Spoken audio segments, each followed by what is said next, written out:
Hello students, आप सभी का स्वागत है इस कक्षा में। तो आइए करते हैं घेरण संहिता से संबंधित कुछ महत्वपूर्ण प्रश्न। तो आइए शुरुआत करते हैं। घेरण संहिता का तीसरा अध्याय कौन सा है? तो यहाँ पे पूछा गया है कि घेरण संहिता का जो तीसरा अध्याय बताइए। तो पिछली जितनी भी कक्षाएं हैं उनमें बार बार प्रश्न आता रहा है कि अध्याय के बारे में बताइए। तो तीसरा अध्याय यहाँ पे पूछा गया। ऑप्शन ए प्रत्याहार, ऑप्शन बी ध्यान, ऑप्शन सी मुद्रा एवं बंध या ऑप्शन डी आसन। तो इसका उत्तर रहेगा मुद्रा एवं बंध। तो जो पीछे जितनी भी कक्षा है उसमें बताया गया कि घेरण संहिता में कुल अगर अध्याय पूछ लिया जाए तो सभी को पता है कि घेरण संहिता में कुल कितने अध्याय हैं? 7। कितने अध्याय हैं? 7। और उनमें से पहला अध्याय भी आप लोगों को याद रखना है कि पहले नंबर पे क्या होता है? पहले नंबर पे होता है षटक्रम। क्या होता है? षटक्रम। दूसरे नंबर पे होता है आसन। तीसरे नंबर पे होता है मुद्रा एवं बंध। तो मुद्रा एवं बंध तीसरे नंबर का अध्याय है। नंबर 4 पे अगर पूछ लिया जाए तो प्रत्याहार। और नंबर 5 पे होता है प्राणायाम। और नंबर 6 पे होता है ध्यान। नंबर 6 पे क्या होता है? ध्यान। और नंबर 7 पे होता है समाधि। तो सभी को याद रखनी है कि कुल 7 प्रकरण अध्याय को क्या बोला गया है? प्रकरण बोला गया है। तो ये भी आप लोगों को याद रखना है कि घेरण संहिता में जो अध्याय है उसको क्या बोला गया है? प्रकरण बोला गया है। तो मुद्रा एवं बंध तीसरे नंबर का अध्याय है किसके अंदर? घेरण संहिता के अंदर। और सबसे बड़ा अध्याय भी कौन सा है? मुद्रा एवं बंध है, क्योंकि इसमें कुल कितने श्लोक हैं? 100 श्लोक हैं। तो इसके अंदर 100 श्लोक है, इसलिए सबसे बड़ा अध्याय है मुद्रा एवं बंध। और सबसे छोटा अध्याय भी अगर पूछ लिया जाए तो वो है प्रत्याहार। सबसे छोटा कौन सा है? प्रत्याहार। क्यों? क्योंकि इसके अंदर कुल कितने श्लोक है? 5। तो अच्छे ढंग से इसको याद रखेंगे। इसी में अगला प्रश्न है हमारे पास, घेरण संहिता में कुल कितनी मुद्राओं का वर्णन किया गया है? तो यूजीसी नेट में पूछा गया प्रश्न पहले भी, जो घेरण संहिता उसमें मुद्राएं कितनी है? मुद्राएं पूछी है, श्लोक नहीं पूछे हैं। तो मुद्रा याद रखना है कि कितनी मुद्रा हो सकती है। तो ऑप्शन हमारे पास है कि घेरण संहिताओं में कुल कितनी मुद्राओं का वर्णन किया गया है। तो कितनी मुद्राओं का वर्णन किया गया है? ऑप्शन ए 20 मुद्रा, ऑप्शन बी 22, ऑप्शन सी 25 या ऑप्शन डी 30। तो ऑप्शन सी, घेरण संहिता में कितनी मुद्राओं का वर्णन किया गया है? 25 मुद्राओं का वर्णन किया गया है। तो एक बात और याद रखेंगे कि जो 25 मुद्राएं हैं उसमें से 16 मुख्य मुद्राएं हैं। 16 क्या है? मुख्य मुद्राएं याद रखेंगे। और 4 बंध। 4 क्या है? बंध। और 5 धारणाएं। तो याद रखना है कि तब इसका जोड़ कितना था? 25। 16, 4 20 और 5 25। तो घेरण संहिता में कितनी मुद्राओं का वर्णन किया गया है? 25 मुद्राओं का वर्णन किया गया है, जिसमें से 16 मुख्य मुद्राएं हैं, 4 बंध हैं और 5 धारणाएं हैं। तो प्रश्न एक बार पूछा गया था कि जो 25 मुद्राओं में से धारणाएं कितनी हैं? तो 5। और बंध कितने हैं 25 मुद्राओं में से? 4। उसके बाद है नेक्स्ट क्वेश्चन, घेरण संहिता में कुल कितने बंधों का वर्णन किया गया है? अभी पिछला जो प्रश्न था उसी में बताया गया था उत्तर कि 4 का, 5 का, 6 का या 7 का। तो क्या पूछे गए हैं? बंध। घेरण संहिता में कुल कितने बंधों का वर्णन किया गया है? तो ऑप्शन हमारे पास है, उत्तर इसका रहेगा 4, कि घेरण संहिता में 4 बंध है।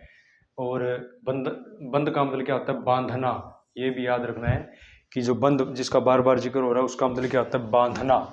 यहाँ पे बंध का मतलब होता है बांधना। और किसको बांधना? प्राण वायु को। किसको बांधना होता है? प्राण वायु को, वो होता है बंध। और 4 प्रकार के बंध है घेरण संहिता में। तो वो 4 प्रकार भी आप लोगों को याद रखना है। सबसे पहले होता है मूल बंध। सबसे पहले कौन सा है? मूल बंध। और दूसरे नंबर पे होता है जालंधर बंध। और तीसरे नंबर पे होता है उद्यान। और नंबर 4 पे होता है महाबंध। तो ये भी प्रश्न कई बार पूछा जाता है कि घेरण संहिता में बंधों की संख्या कितनी होती है? 4। सबसे पहले होता है मूल, दूसरे नंबर पे जलंधर, तीसरे नंबर पे उद्यान और नंबर 4 पे महाबंध। तो बहुत ही महत्वपूर्ण प्रश्न है ये घेरण संहिता की दृष्टि से। अगला प्रश्न है इसी में हमारे पास, घेरण संहिता में कुल कितनी धारणाओं का वर्णन किया गया है? तो देखिए धारणाएं 5 थी, तो option A 6, option B 5, option C 4 या ऑप्शन डी 7। तो अभी बताया था पिछले क्वेश्चन में कि धारणाएं कितनी है घेरण संहिता में, तो आप लोगों को अच्छी प्रकार से याद रखना है कि जो धारणाएं हैं वो कितनी है? 5। कितनी धारणाओं का वर्णन किया गया है? 5। और जो 5 धारणाएं हैं उनके नाम भी आप लोगों को याद रखने हैं। तो सबसे पहले है पार्थिवी। सबसे पहले जो धारणा है वो कौन सी है? पार्थिवी धारणा, याद रखना है। सबसे पहले धारणा पार्थिवी। दूसरे नंबर पे है आंभसी। दूसरे नंबर पे कौन सी है? आंभसी। और अगर नंबर 3 पे पूछ लिया जाए तो आग्नेयी। आग्नेयी। और नंबर 4 पे अगर पूछ लिया जाए तो वायवीय। कौन सी है? वायवीय। वायवीय। और अगर नंबर 5 पे पूछ लिया जाए तो आकाशीय। आकाशीय। तो घेरण संहिता में कितनी धारणाएं बताई गई? 5। सबसे पहले है पार्थिवी, जिसका संबंध है पृथ्वी तत्व से। दूसरे नंबर पे आभसी, जिसका आभसी मतलब जिसका संबंध है जल तत्व से। किससे? जल तत्व से। तीसरे नंबर पे आग्नेयी, अग्नि मतलब आग से, जिसका किसके साथ संबंध है? आग से। वायवीय, जिसका संबंध किससे है? वायु से। और आकाशीय मतलब आकाश, जिसका संबंध किससे है? आकाश से। तो अच्छी प्रकार से याद रखना है कि घेरण संहिता में कितनी धारणाएं बताई गई है? 5। अगला प्रश्न है, पार्थिवी धारणा मुद्रा में कौन से बीज मंत्र पर ध्यान लगाया जाता है? तो देखिए जो पार्थिवी ध्यान मुद्रा है उसमें पूछा गया है कि कौन से बीज मंत्र पर ध्यान लगाया जाता है। कौन सी मुद्रा में? पार्थिवी। पार्थिवी का संबंध किससे है? पृथ्वी तत्व से है। कौन से बीज मंत्र पर ध्यान लगाया जाता है? तो ऑप्शन ए लैं, ऑप्शन बी वैं, ऑप्शन सी रैं या यह। तो उत्तर इसका रहेगा लैं। कौन से तत्व पे ध्यान लगाया जाता है? मतलब बीज मंत्र पर ध्यान लगाया जाता है लैं। किसमें? पार्थिवी मुद्रा में लैं पे। इसी प्रकार आंभसी मुद्रा में अगर पूछ लिया जाए, आंभसी में वैं तत्व होता है। आग्नेयी में, आग्नेयी में कौन सा होता है? रैं तत्व। और वायवीय, वायवीय में अगर पूछ लिया जाए आप लोगों से तो यह, याद रखेंगे यह तत्व। और आकाश में आकाशीय, जो आकाशीय धारणा है उसमें कौन सा तत्व होता है? हैं। उसमें होता है हैं। तो सभी महत्वपूर्ण प्रश्न हैं जो बार बार पूछे जाते हैं यूजीसी नेट में, तो अच्छे ढंग से इसको याद रखेंगे कि पार्थिवी धारणा मुद्रा में कौन सा बीज मंत्र होता है? लैं। आंभसी में वैं, आग्नेयी में रैं, और वायवीय में यं, और आकाशीय में है। उसके बाद अगला प्रश्न है हमारे पास, बहुत ही महत्वपूर्ण प्रश्न है ये भी। आकाशीय धारणा मुद्रा का देवता किसे माना जाता है? तो देखिए जो आकाशीय मुद्रा है उसमें देवता पूछा गया है कि देवता कौन सा है इसका। तो option A Vishnu, option B Brahma, option C Rudra या ऑप्शन डी सदाशिव। तो उत्तर इसका रहेगा सदाशिव। सदाशिव। सदाशिव किसका देवता है? आकाशीय धारणा जो मुद्रा है उसका अगर देवता पूछ लिया जाए तो वो है सदाशिव। और आंभसी मुद्रा का देवता है विष्णु। और पार्थिवी मुद्रा का जो धारणा है पार्थिवी, उसका अगर देवता पूछ लिया जाए तो ब्रह्मा। और आग्नेयी धारणा का देवता पूछ लिया जाए तो रुद्र। तो ये भी आप लोगों को याद रखना है, तो कि आंभसी का विष्णु, पार्थिवी का ब्रह्मा और आग्नेयी का रुद्र। प्रश्न कहीं से भी पूछा जा सकता है। अगला प्रश्न है इसी में, आग्नेयी धारणा मुद्रा का यंत्र। देखिए अब यहाँ पे देवता नहीं पूछा, यंत्र के बारे में पूछा है। और ऑप्शन हमारे पास है जो आग्नेय मतलब अग्नि तत्व से संबंधित है मुद्रा, उसका यंत्र, मंत्र नहीं पूछा, यंत्र पूछा है। यंत्र कौन सा है, किस तरह का होता है यंत्र, वर्गाकार, त्रिकोणाकार, षटभुजाकार या आयताकार। तो त्रिकोण होता है, त्रिकोण यंत्र होता है किसका, जो आग्नेय धारणा है। 5 धारणाएं उनमें से एक आग्नेय है और उसका यंत्र अगर पूछ लिया जाए तो वो होता है त्रिकोण। और जो पार्थिवी धारणा मतलब पृथ्वी तत्व से जो संबंधित है पार्थिवी धारणा, उसका अगर यंत्र तो उसका होता है वर्गाकार। तो पार्थिवी धारणा है उसका अगर यंत्र पूछ लिया जाए तो वो होता है वर्गाकार। बहुत ही महत्वपूर्ण प्रश्न है ये यूजीसी नेट की दृष्टि से, और आप लोग इनका जितना ज़्यादा अभ्यास करेंगे उतने ही जो कॉन्सेप्ट है वो आप लोगों को क्या है क्लियर होंगे। अगला प्रश्न है इसी में,